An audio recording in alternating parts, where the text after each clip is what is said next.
Bible एक वर्ष में। नमस्कार, आप सबका बाइबल एक वर्ष में स्वागत है। आप सब ने जो कदम उठाया है प्रभु के वचन सुनने के लिए, यह हमारे जीवन के अंधेरों को दूर करेंगे और हमें प्रभु के प्रकाश में चलाएंगे। आज हम निर्गमन ग्रंथ का अध्याय 28, लेवी ग्रंथ का अध्याय 14, 15 और स्रोत ग्रंथ का 78वां स्रोत सुनेंगे। प्रभु का वचन सुनने से पहले आइए हम ईश्वर से प्रार्थना करें। हे प्रभु, हम आपका वचन सुनने वाले हैं। हमारे मन की आंखें खोलें और हमें आध्यात्मिक प्रज्ञा दें ताकि हम आपको जान सकें और आपके वचन के अनुसार अपना जीवन जिए। यह हम मांगते हैं आपसे प्रभु यीशु के नाम, आमीन।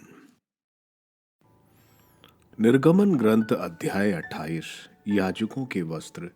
इजरायलियों में से अपने भाई हारून और उसके पुत्र नादाब और अबूहू, एलआजर और इतमार को बुलाओ, जिससे वह मेरे लिए याजक का काम करे। अपने भाई हारून के लिए उसकी मर्यादा और शोभा के लिए पवित्र वस्त्र सिलवाओ। उन सब कुशल शिल्पकारों को जिन्हें मैंने इस विषय में प्रतिभा दी है, बताओ कि वे हारून के अभिषेक के लिए वस्त्र बनाएं, जिसे वह मेरे लिए याजक का काम कर सके। वे ये वस्त्र बनाए वृक्ष पेटिका, एफोद, अंगरखा, बेट बुलेदार, कुर्ता, पगड़ी और कमरबंद।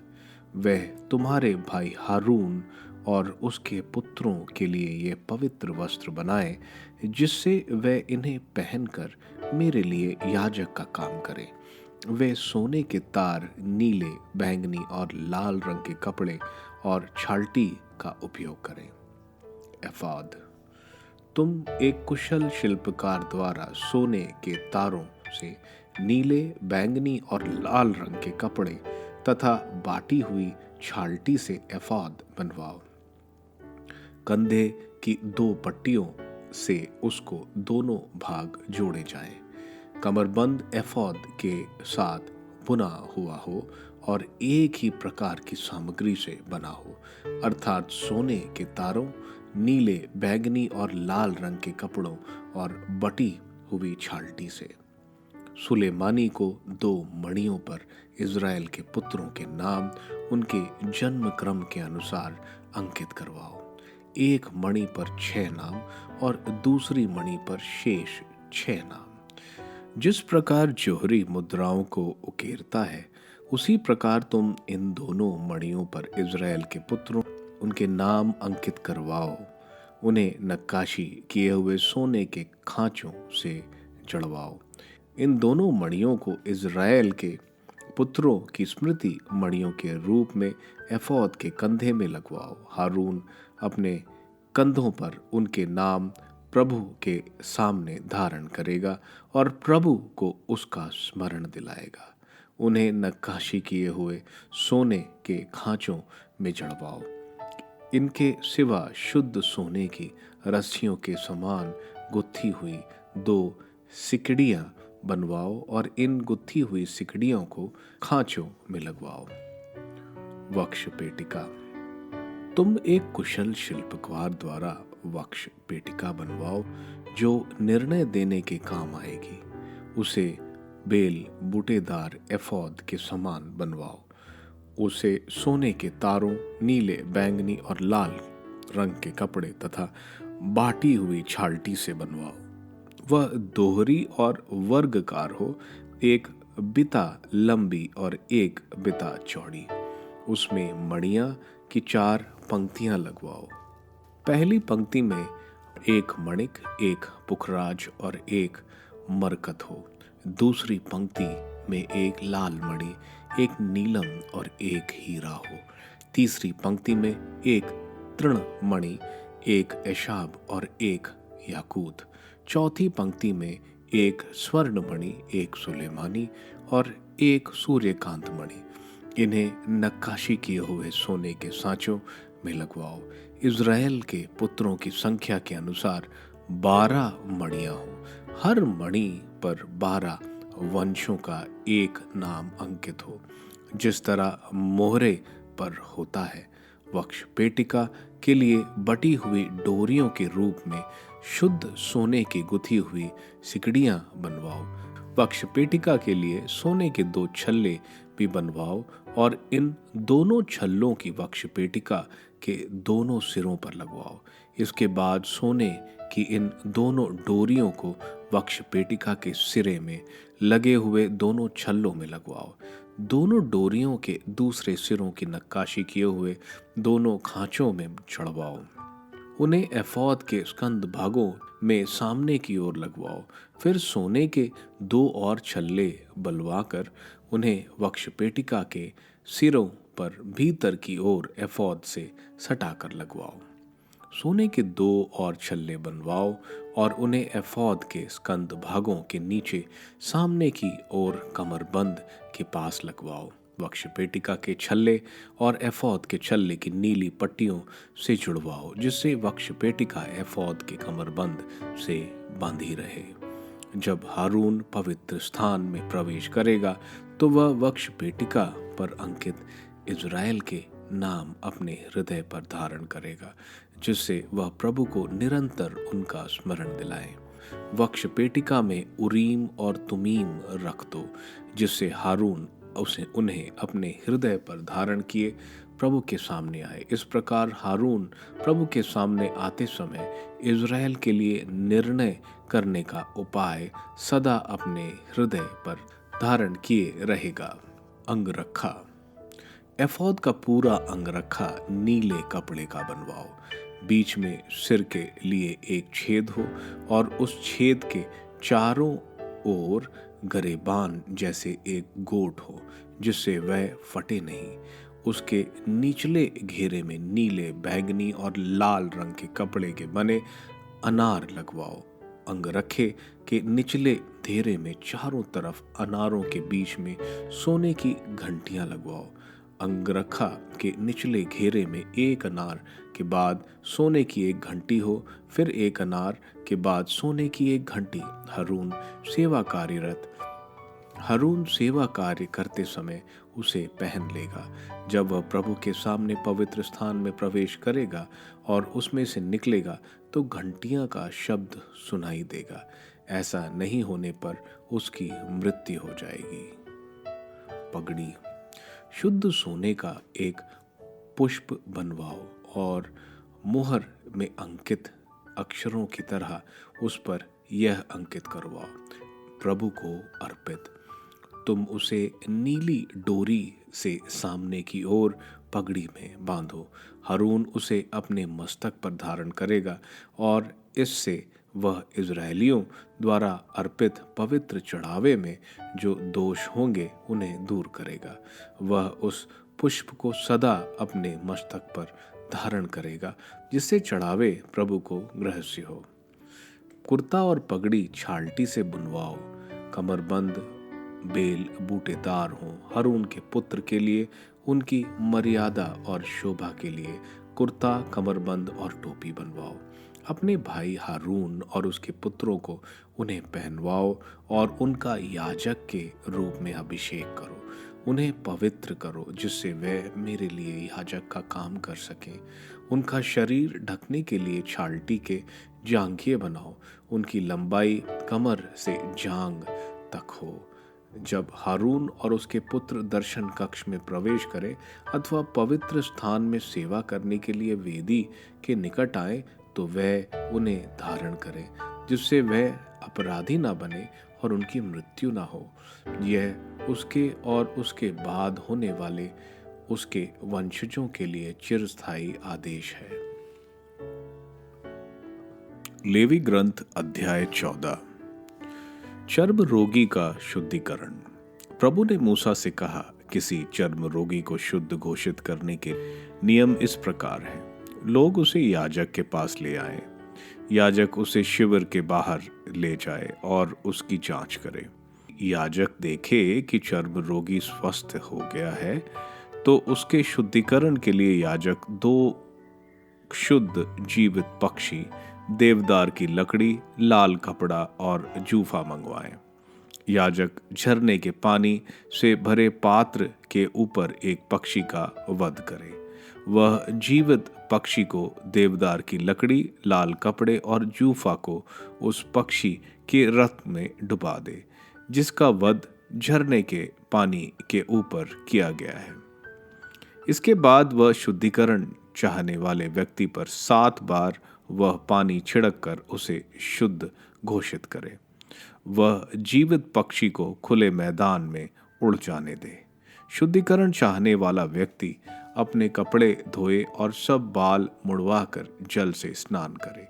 इस प्रकार वह शुद्ध हो जाएगा। इसके बाद वह शिविर में आ सकता है, किंतु 7 दिन तक अपने तंबू के बाहर रहे। 7वें दिन वह फिर सारे बाल मुड़वाए, सिर, ठुड्डी और भौहों के सभी बाल मुड़वा ले, अपने कपड़े धोए और जल से स्नान करे। वह शुद्ध हो जाएगा। 8वें दिन वह 2 अदोष मेमने, 1 वर्ष का 1 अदोष भेड़ तथा अन्न बलि के लिए 6 सेर तेल मिश्रित मैदा और आधा सेर तेल लाए।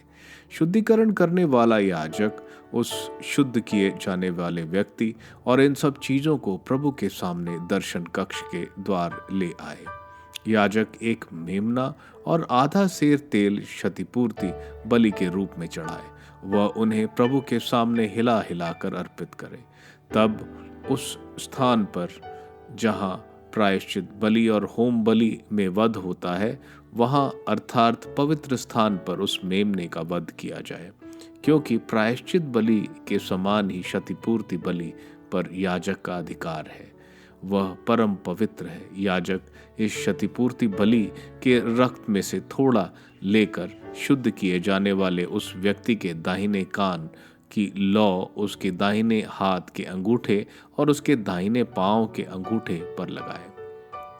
तब याजक अपनी बाएं हथेली पर थोड़ा तेल उड़ेले और अपने दाहिने हाथ की तर्जुनी तेल में डुबाकर तेल को 7 बार प्रभु के सामने छिड़के। याजक हथेली पर का शेष तेल उस शुद्ध किए जाने वाले व्यक्ति के दाहिने कान की लौ, उसके दाहिने हाथ के अंगूठे और उसके दाहिने पांव के अंगूठे पर क्षतिपूर्ति बलि के रक्त के ऊपर ही लगा दे। याजक हथेली का शेष तेल शुद्ध किए जाने वाले व्यक्ति के सिर पर लगा दे। इस प्रकार याजक प्रभु के सामने उस व्यक्ति के लिए प्रायश्चित करे। इसके बाद याजक प्रायश्चित बलि चढ़ाए और उस शुद्ध किए जाने वाले व्यक्ति के लिए प्रायश्चित पूरा करे। फिर वह होम बलि के पशु का वध करे। इसके बाद याजक होम बलि और अन्न बलि वेदी पर चढ़ा दे। इस प्रकार याजक उसके लिए प्रायश्चित विधि संपन्न करे। लेकिन यदि वह व्यक्ति गरीब हो और उतना ना दे सके, तो वह क्षतिपूर्ति बलि के लिए एक मेमना दे, जो प्रायश्चित के रूप में प्रभु के सामने हिला हिलाकर चढ़ाया जाए। वह अन्न बलि के लिए तेल मिश्रित 2 सेर मैदा और आधा सेर तेल ले आए, और इसके अतिरिक्त 2 पांडुक या 2 कबूतर जो भी मिल सके, एक प्रायश्चित बलि के लिए और एक होम बलि के लिए। 8वें दिन वह यह सब दर्शन कक्ष के द्वार पर प्रभु के सामने अपने शुद्धिकरण के लिए याजक के पास ले आए। याजक क्षतिपूर्ति बलि का मेमना और आधा सेर तेल लेकर उन्हें प्रभु के सामने हिला हिलाकर अर्पित करे। इसके बाद वह क्षतिपूर्ति बलि के मेमने का वध करे और उसका कुछ रक्त उस शुद्ध किए जाने वाले व्यक्ति के दाहिने कान की लौ, उसके दाहिने हाथ के अंगूठे और उसके दाहिने पांव के अंगूठे पर लगाए। तब याजक अपनी बाहीं हथेली पर थोड़ा तेल उड़ेले और अपने दाहिने हाथ की तर्जनी से तेल को 7 बार प्रभु के सामने छिड़के। तब याजक अपनी हथेली पर का कुछ तेल उस शुद्ध किए हुए जाने वाले व्यक्ति के दाहिने कान की लौ, उसके दाहिने हाथ के अंगूठे और उसके दाहिने पांव के अंगूठे पर क्षतिपूर्ति बलि के रूप में ऊपर ही लगा दे। याजक हथेली का शेष तेल शुद्ध किए जाने वाले व्यक्ति के सिर पर लगा दे। इस प्रकार वह प्रभु के सामने उस व्यक्ति के लिए प्रायश्चित करे। इसके बाद वह पंडुकों या कबूतरों में से एक जो भी मिल सके क्षतिपूर्ति बलि के रूप में चढ़ाए और अन्न बलि के साथ दूसरा पक्षी होम बलि के रूप में। इस प्रकार याजक शुद्ध किए जाने वाले व्यक्ति के लिए प्रायश्चित विधि संपन्न करे। वह विधि केवल उस चर्म रोगी के लिए है जो अपने शुद्धिकरण का पूरा खर्चा नहीं दे सकता है। फफूंदी। प्रभु ने मूसा और हारून से कहा, जब तुम कानान देश पहुंचोगे जिसे मैं तुम्हारे अधिकार में देता हूं, तब यदि मैं वहां किसी व्यक्ति के घर में फफूंदी लगने देता हूं, तो घर का मालिक याजक के पास जाकर यह कहते हुए इसकी सूचना, मेरे घर में फफूंदी की सी बीमारी दिखाई देती है, तब याजक आदेश दे कि उसके द्वारा जांच के पहले ही उस घर को खाली किया जाए, जिससे घर का सारा सामान अशुद्ध घोषित होने से बच जाए। इसके बाद याजक उस घर की जांच करने के लिए घर के भीतर जाए। यदि याजक जांच करते समय देखे कि घर की दीवारों पर हरे और लाल दाग पड़े हैं जो दीवारों को भीतर तक दिखाई दे रहे हैं, तो वह घर से निकलकर 7 दिन के लिए घर बंद कर दे। 7वें दिन याजक फिर आए और यदि जांच करते समय देखे कि घर की दीवारें पर लगी दाग और अधिक फैल गए हैं, तो वह आदेश दे कि दाग लगे पत्थर निकाल दिए जाएं और उसे नगर के बाहर किसी अशुद्ध स्थान पर फेंक दिए जाएं। घर के चारों ओर की दीवारों का पलस्तर निकाल दिया जाए और उसे नगर के बाहर किसी अशुद्ध स्थान पर फेंक दिया जाए। तब उन पत्थरों की जगह दूसरे पत्थर लगाए जाएं और दूसरा पलस्तर भी लगाया जाए। यदि पत्थर और पलस्तर के निकाल देने पर नया पलस्तर लगाने के बाद भी उस घर में फिर वैसे ही दाग दिखाई देने लगे, तो याजक फिर उसकी जांच करने आए। यदि वह देखे कि वे दाग घर में बहुत अधिक फैल गए हैं, तो उस घर में विषालु फफूंदी है, वह अशुद्ध है। वह घर तोड़ दिया जाए, उसके पत्थर, उसके बल्लियां, घर का सारा पलस्तर, सब कुछ नगर के बाहर किसी अशुद्ध स्थान पर फेंक दिया जाए। जो उस घर में उसके बंद रहने के समय किसी दिन प्रवेश करेगा, वह शाम तक अशुद्ध रहेगा। जो उस घर में सोएगा, वह अपने कपड़े धो डाले, और जो उस घर में भोजन करेगा, वह भी अपने कपड़े धो डाले। यदि याजक फिर उसकी जांच करने पर देखे कि घर की दीवारों पर नया पलस्तर करने के बाद दाग घर में अधिक नहीं फैले हैं, तो याजक उस घर को शुद्ध घोषित करे, क्योंकि उसमें फफूंदी नहीं रही। उस घर की शुद्धिकरण के लिए वह 2 पक्षी, देवदार की लकड़ी, लाल कपड़ा और जूफा लाए। वह झरने के पानी से भरे पात्र के ऊपर एक पक्षी का वध करे। वह जीवित पक्षी को देवदार की लकड़ी, लाल कपड़े और जीफा को उस पक्षी के रक्त में डुबा दे जिसका वध पानी के ऊपर किया गया है, और घर पर 7 बार वह पानी छिड़के। इस प्रकार वह पक्षी के रक्त, झरने के पानी, जीवित पक्षी, देवदार की लकड़ी, जूफा और लाल कपड़े से वह घर शुद्ध करता है। वह उस जीवित पक्षी को नगर से बाहर खुले मैदान में उड़ जाने दे। इस प्रकार वह उस घर का प्रायश्चित संपन्न करेगा और वह शुद्ध हो जाएगा। सब प्रकार के चर्म रोग, खाज वस्तुओं और घरों में लगी फफूंदी, सूजन, पपड़ी और सफेद दागों के विषय में विविध नियम यही हैं। इनके द्वारा तुम किसी वस्तु को शुद्ध या अशुद्ध घोषित करोगे। यह चर्म रोग संबंधी विधि है। लेवी ग्रंथ अध्याय 15। वीर्यपात और श्राव। प्रभु ने मूसा और हारून से कहा, इजरायलियों से कहो, यदि किसी पुरुष के शरीर से वीर का श्राव होता है तो वह इस कारण अशुद्ध है, चाहे वह श्राव होता रहता है या उसके शरीर में रुका रहता हो, वह उसे अशुद्ध बनाता है। इस प्रकार के श्राव से पीड़ित व्यक्ति जिस बिछौवन पर लेटता है या जिस वस्तु पर बैठता है वह अशुद्ध है। जो उस व्यक्ति के बिछावन का स्पर्श करेगा वह अपने कपड़े धोएगा और स्नान करेगा, वह शाम तक अशुद्ध रहेगा।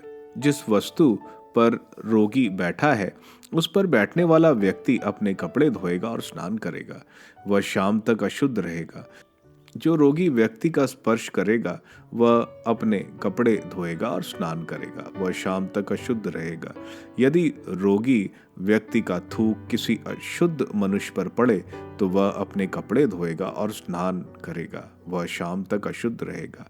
जिस जीन पर वह रोगी व्यक्ति बैठा है वह अशुद्ध है। यदि कोई किसी चीज का स्पर्श करेगा जिस पर रोगी बैठा है तो वह अशुद्ध है। जो ऐसी चीज उठाएगा वह अपने कपड़े धोएगा और स्नान करेगा, वह शाम तक अशुद्ध रहेगा। यदि रोगी व्यक्ति बिना हाथ धोए किसी का स्पर्श करे तो वह अपने कपड़े धोएगा और स्नान करेगा, वह शाम तक अशुद्ध रहेगा। मिट्टी का वह बर्तन जिसे रोगी ने स्पर्श किया फोड़ दिया जाएगा और लकड़ी की बनी चीज पानी में धोई जाएगी। यदि किसी रोगी का स्राव अच्छा हो गया और वह शुद्धिकरण करना चाहे तो वह 7 दिन तक प्रतीक्षा करे, वह अपने कपड़े धोएगा और बहते पानी में स्नान करेगा, इस पर वह शुद्ध हो जाएगा।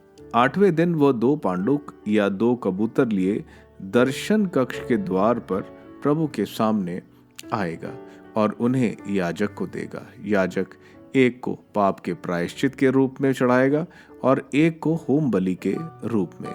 इस प्रकार वह श्राव के कारण उसके लिए प्रभु के सामने प्रायश्चित विधि संपन्न करेगा।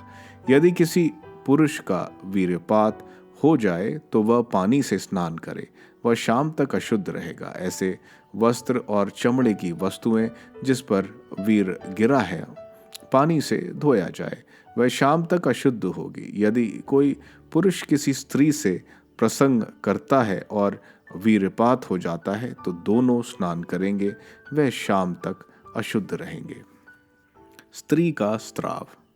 यदि किसी स्त्री का मासिक स्राव हो तो वह 7 दिन तक अशुद्ध रहेगी और जो उसका स्पर्श करेगा वह शाम तक अशुद्ध रहेगा। वह सब जिस पर उसने मासिक धर्म के समय लेटती या बैठती है अशुद्ध हो जाएगा। जो उसके बिछावन का स्पर्श करेगा वह अपने कपड़े धोएगा और स्नान करेगा, वह शाम तक अशुद्ध रहेगा।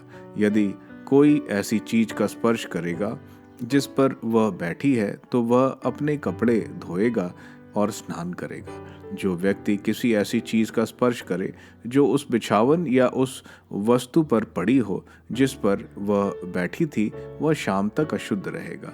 यदि कोई पुरुष ऐसी स्त्री से प्रसंग करे तो वह भी 7 दिन तक अशुद्ध रहेगा और वह जिस बिछावन पर लेटता है वह अशुद्ध हो जाएगा। यदि किसी स्त्री को उसके मासिक धर्म के दिनों के सिवा अन्य दिनों में अथवा मासिक धर्म पूरा होने के बाद रक्त स्राव होता रहे तो वह उस समय ऋतुकाल की तरह अशुद्ध है। रक्तस्राव के दिनों में बिछावन के लिए मासिक धर्म का नियम लागू है। जिस वस्तु पर वह बैठी है उस पर यही नियम लागू है, वह मासिक धर्म के समय की तरह अशुद्ध है। जो उन वस्तुओं का स्पर्श करेगा वह अशुद्ध हो जाएगा, वह अपने कपड़े धोएगा और स्नान करेगा, वह शाम तक अशुद्ध रहेगा। जब वह अपने स्राव से मुक्त हो जाएगी तो वह 7 दिन तक प्रतीक्षा करेगी, इसके बाद वह शुद्ध होगी। 8वें दिन वह 2 पांडुक या 2 कबूतर प्रभु के सामने दर्शन कक्ष के द्वार पर याजक के पास ले जाए। याजक एक को प्रायश्चित बलि के रूप में और दूसरे को होम बलि के रूप में चढ़ाए। इस प्रकार याजक श्राव की अशुद्धता के कारण उसके लिए प्रभु के सामने प्रायश्चित विधि संपन्न करेगा। इजरायलियों को उनकी अशुद्धता के परिणामों की चेतावनी दो। यदि वे उस अवस्था में मेरे निवास में प्रवेश करेंगे तो उनकी मृत्यु हो जाएगी। जिस पुरुष के शरीर में वीर का स्राव होता या वीरपात हुआ है, जिस स्त्री का मासिक धर्म होता है, जिस पुरुष या स्त्री का स्राव होता है, जिस पुरुष का किसी स्त्री से प्रसंग हुआ है, उन सब की अशुद्धता के विषय में यही नियम है। स्रोत ग्रंथ स्रोत 78 इज़राइल का इतिहास। एक मस्कील आसाफ का, मेरी प्रजा मेरी शिक्षा पर ध्यान दो, मेरे मुख के शब्द कान लगा कर सुनो। मैं तुम लोगों को एक दृष्टांत सुनाऊंगा, मैं अतीत के रहस्य खोल दूंगा। हमने जो सुना और जाना है, हमारे पूर्वजों ने हमें जो बताया है, हम यह उनकी संतति से नहीं छुपाएंगे। हम यह आने वाली पीढ़ी को बताएंगे, प्रभु की महिमा, उसका सामर्थ्य और उसके किए हुए चमत्कार। उसने याकूब के लिए एक नियम लागू किया, उसने इज़राइल के लिए एक विधान निर्धारित किया। उसने हमारे पूर्वजों को यह आज्ञा दी कि वह उसे अपने पुत्रों को सिखाए, जिससे आने वाली पीढ़ी, भविष्य में उत्पन्न होने वाले उनके पुत्र उसे जान पाए और वे भी उसे अपने पुत्रों को बताएं। यह इसलिए हुआ कि वह प्रभु पर भरोसा रखें, ईश्वर के महान कार्य नहीं भुलाएं, उसकी आज्ञाओं का पालन करते रहें और अपने पूर्वजों जैसे नहीं बने। वह एक हठीली और विद्रोही पीढ़ी थी, एक ऐसी पीढ़ी जिसका हृदय दृढ़ नहीं, जिसका मन ईश्वर के प्रति निष्ठावान नहीं। एफ्रम के अनुभवी धनुर्धरी पुत्रों ने युद्ध के दिन पीठ दिखाई, क्योंकि उन्होंने ईश्वर के विधान का पालन नहीं किया था। उन्होंने उसके नियम पर चलना स्वीकार किया था। उन्होंने उसके महान कार्य, उसके दिखाए हुए चमत्कार भुला दिए थे। ईश्वर ने मिस्र देश में तानीश के मैदान में उनके पूर्वजों को चमत्कार दिखाया था। उसने समुद्र विभाजित कर उन्हें पार कराया। उसने जल को बांध की तरह खड़ा कर दिया। वह उन्हें दिन में एक बादल द्वारा और हर रात को अग्नि के प्रकाश द्वारा ले चलता था। उसने मरुभूमि में चट्टानें फोड़कर मानो आगाध गर्त में से उसे जल पिलाया। उसने चट्टान में से जलधाराएं निकाली और पानी की नदियां की तरह बहाया। फिर भी वे उसके विरुद्ध पाप करते रहे और मरुभूमि में सर्वोच्च ईश्वर के विरुद्ध विद्रोह करते रहे। उन्होंने अपनी रुचि का भोजन मांगा और इस प्रकार ईश्वर की परीक्षा ली। उन्होंने ईश्वर की निंदा करते हुए यह कहा, क्या ईश्वर मरुभूमि में हमारे लिए भोजन का प्रबंध कर सकता है? उसने तो चट्टान पर प्रहार किया और उसमें से जल की नदियां फूट निकली, किंतु क्या वह अपनी प्रजा के लिए रोटी और मांस का प्रबंध भी कर सकता है? यह सुनकर प्रभु क्रुद्ध हुआ। याकूब के विरुद्ध अग्नि धधकने लगी, इज़राइल के विरुद्ध क्रोध भड़क उठा, क्योंकि वह ईश्वर में विश्वास नहीं करते थे। उन्हें उसकी सहायता का भरोसा नहीं था। प्रभु ने आकाश के बादलों को आदेश दिया, उसने आकाश के द्वार खोल दिए, उसने उनके भोजन के लिए मन्ना बरसाया और उन्हें स्वर्ग की रोटी दी। हर एक ने स्वर्गदूतों की रोटी खाई। प्रभु ने उन्हें भरपूर भोजन दिया। उसने आकाश में पुरवाई चलाई, उसने अपने सामर्थ्य द्वारा दक्षिणी हवा बहाई। उसने उनके लिए धूल की तरह भरपूर मांस और समुद्र के बालू की तरह असंख्य पक्षियों को बरसाया। उसने उनको उनके शिविरों के बीचों बीच और उनके तंबुओं के चारों ओर गिराया। वे खाकर तृप्त हो गए। ईश्वर ने उन्हें उनकी रुचि का भोजन दिया था। वह अपनी लालसा को शांत नहीं कर पाए थे। उनका भोजन अभी उनके मुंह में ही था कि ईश्वर का क्रोध उन पर भड़क उठा। उसने उनके शूरवीरों को मारा। उसने इज़राइल के युवकों को भूमि पर बिछा डाला। यह सब होने पर भी वे पाप करते रहे। उन्हें ईश्वर के चमत्कारों पर विश्वास नहीं था, इसलिए उसने एक ही सांस में उनके दिन और आतंक में उनके वर्ष समाप्त कर दिए। जब ईश्वर उनको मारता था तब वे उसकी खोज करते थे। वे पश्चाताप करते हुए उसकी ओर अभिमुख हो गए। तब उन्हें याद आया कि ईश्वर ही उनकी चट्टान, सर्वोच्च ईश्वर ही उनका मुक्तिदाता है, किंतु वे अपने मुख से उसे धोखा देना चाहते थे। उनकी जिह्वा से झूठ बोलती थी, क्योंकि उनके हृदय में उसके प्रति निष्ठा नहीं थी। उन्हें उसके विधान का भरोसा नहीं था। फिर भी दया सागर प्रभु ने उनका अपराध क्षमा कर उन्हें विनाश से बचा लिया। उसने बारंबार अपना कोप दबाया, उसने अपना क्रोध नहीं भड़कने दिया।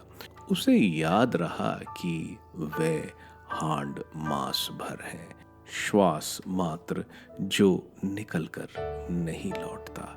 कितनी बार उन्होंने मरुभूमि में उसके विरुद्ध विद्रोह किया, निर्जन स्थान में उसके विरुद्ध अपराध किया।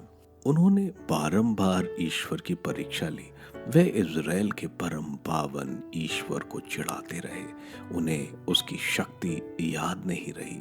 वह दिन जब उसने उनको शत्रुओं से छुड़ाया था, किस प्रकार उसने मिस्र को अपने चिन्ह दिखाए और तनीस के निवासियों को अपने चमत्कार।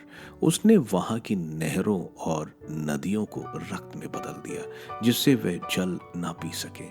उसने उन पर डांस छोड़ दिए जो उन्हें काटते थे, और उनके बीच मेंढक भेजे जो उन्हें सताते थे। उसने उसकी फसलें टिड्डों को दे दी, उनके घोर परिश्रम का फल टिड्डियों को। उसने ओलों से उनकी दाखबारियों को नष्ट किया और पाले से उनके गुलूर के पेड़ों को। उसने उनके पशुओं पर ओले बरसाए और उनकी भेड़ बकरियों पर बिजली गिराई। उसने उन पर अपना प्रचंड क्रोध भड़कने दिया, रोष, प्रकोप, संकट और विनाशकारी दूतों का दल। उसने अपने क्रोध पर अंकुश नहीं रखा। उसने उनको मृत्यु से नहीं बचाया, बल्कि महामारी से उनका जीवन समाप्त कर दिया।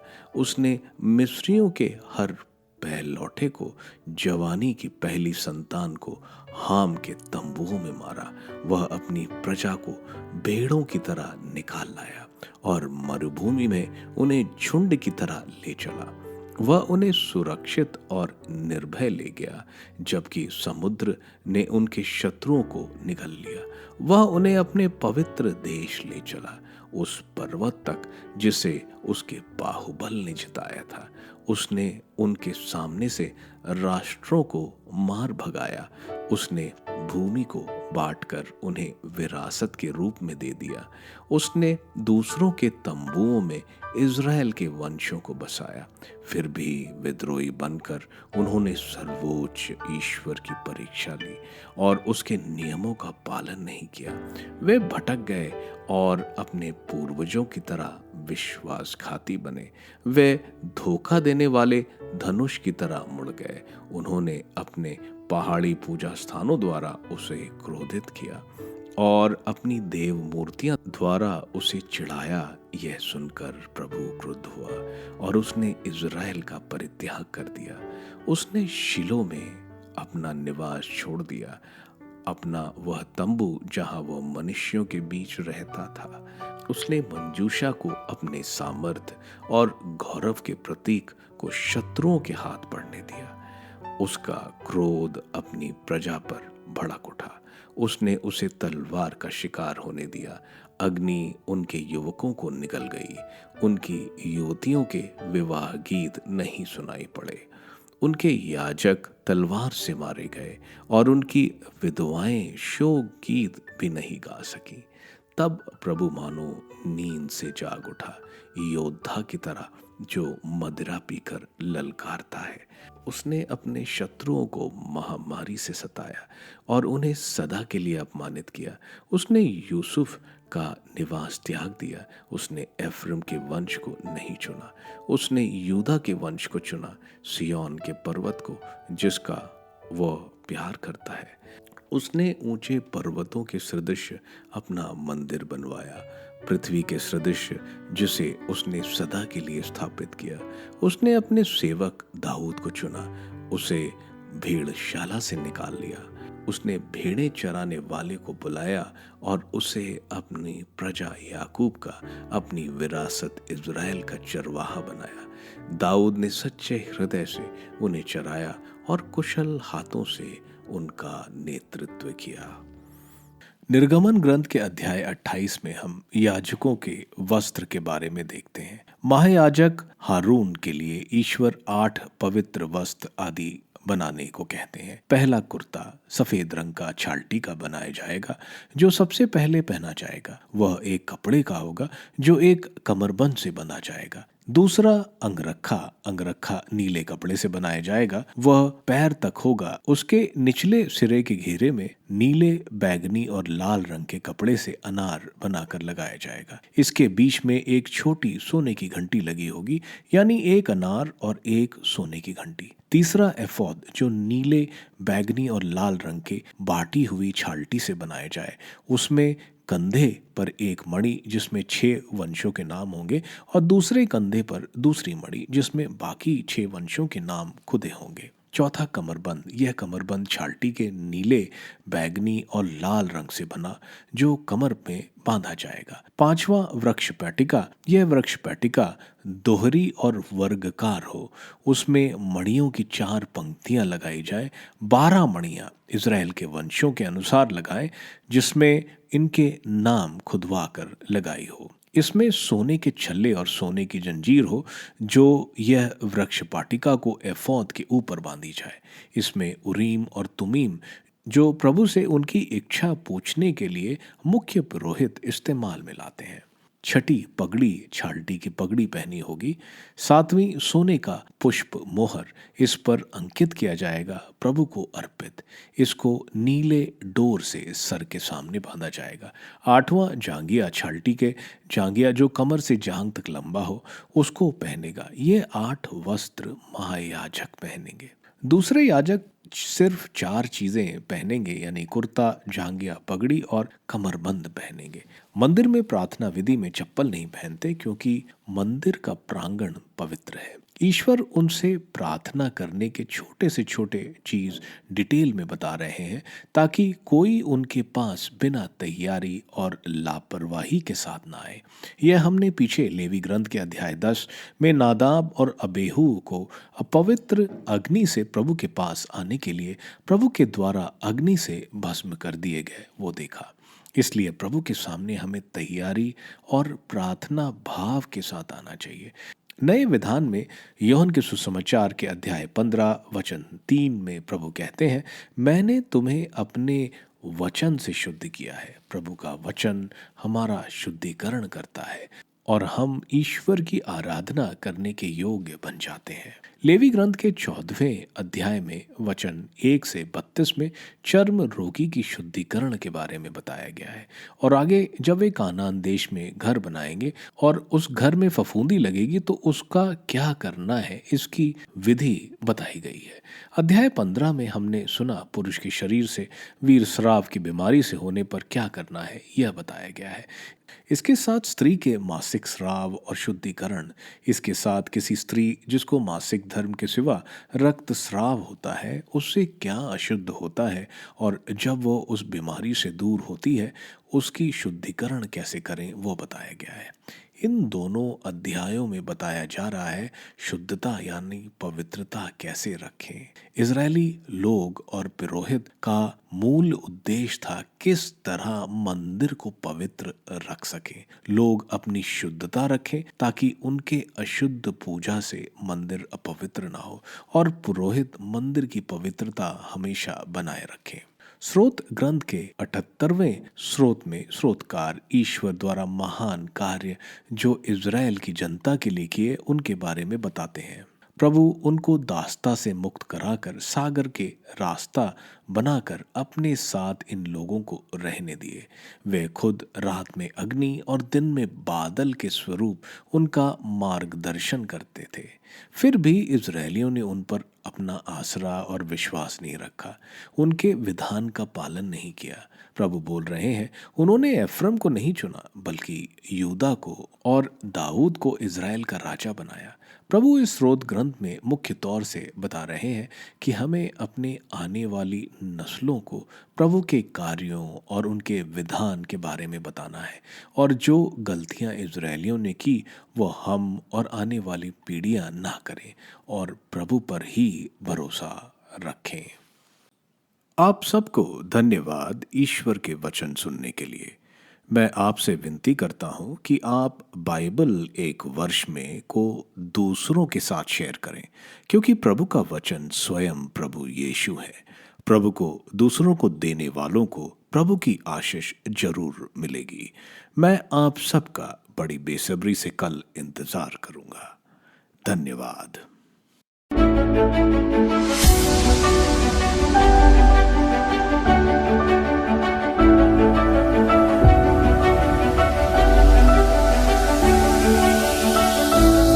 बाइबल एक वर्ष में